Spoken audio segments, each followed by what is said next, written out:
इस deep dive में आपका स्वागत है।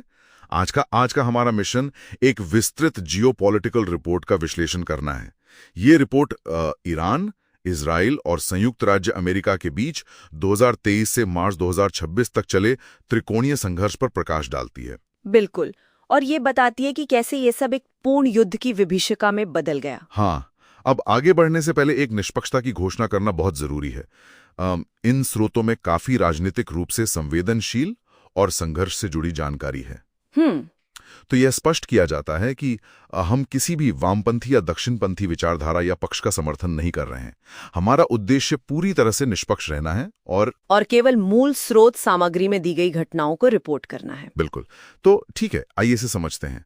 अगर हम पृष्ठभूमि की बात करें तो चर्चा 7 अक्टूबर 2023 के हमास हमले से शुरू होती है। हाँ, जिसने मिडिल ईस्ट को पूरी तरह से अस्थिर कर दिया था। वो एक तरह का ट्रिगर था। इसके बाद लाल सागर में हुथियों द्वारा गैलेक्सी लीडर जहाज पर कब्जा किया गया। और फिर 14 अप्रैल 2024 को वो हुआ जिसकी किसी ने उम्मीद नहीं की थी, इजराइल पर ईरान का पहला सीधा हमला, जिसे ऑपरेशन ट्रू प्रॉमिस का नाम दिया गया। दशकों पुराना वो जो शैडो वॉर था ना, वो अचानक आमने सामने की जंग में बदल गया। मतलब अब कोई सीमाएं नहीं बची थी। और यही तनाव जून 2025 में 12 दिवसीय युद्ध में बदल गया। यहाँ सबसे आकर्षक बात यह है कि इजराइल ने ईरान के परमाणु कार्यक्रम को हमेशा के लिए रोकने के लिए ऑपरेशन राइजिंग लायन शुरू किया। और इसके जो विशिष्ट विवरण है वो सच में हैरान करने वाले हैं। इजराइल ने बहुत सटीक हमले किए और एक ही झटके में आईआरजीसी के शीर्ष नेतृत्व को, हाँ, जैसे मोहम्मद बखेरी को मार गिराया गया। और सिर्फ सेना ही नहीं, उन्होंने अमद योजना से जुड़े 9 प्रमुख परमाणु वैज्ञानिकों को भी एक साथ खत्म कर दिया। एकदम सटीक निशाना। और इन सब का असर ईरान के अंदरूनी हालात पर बहुत भयंकर पड़ा।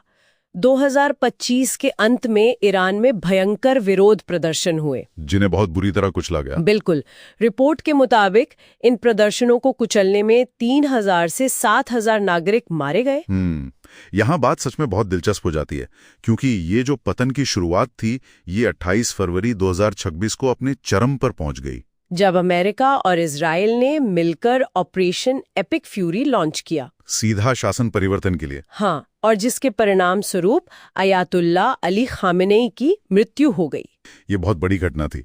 लेकिन अगर हम इस सबको थोड़ा पीछे हटकर देखें तो, अगर हम इसे व्यापक दृष्टिकोण से जोड़ें तो हॉर्मुज़ जलडमरू मध्य के बंद होने का खतरा है, जहां से 31% वैश्विक समुद्री तेल गुजरता है। मतलब ये अब सिर्फ एक क्षेत्रीय युद्ध नहीं है? नहीं, ये अब वैश्विक आर्थिक संकट का कारण बन गया है। तो इस सब का क्या मतलब है?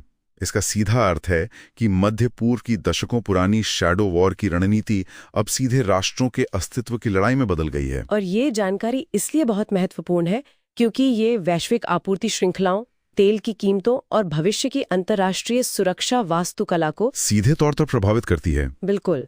और अंत में ये एक महत्वपूर्ण सवाल खड़ा करता है। वो क्या?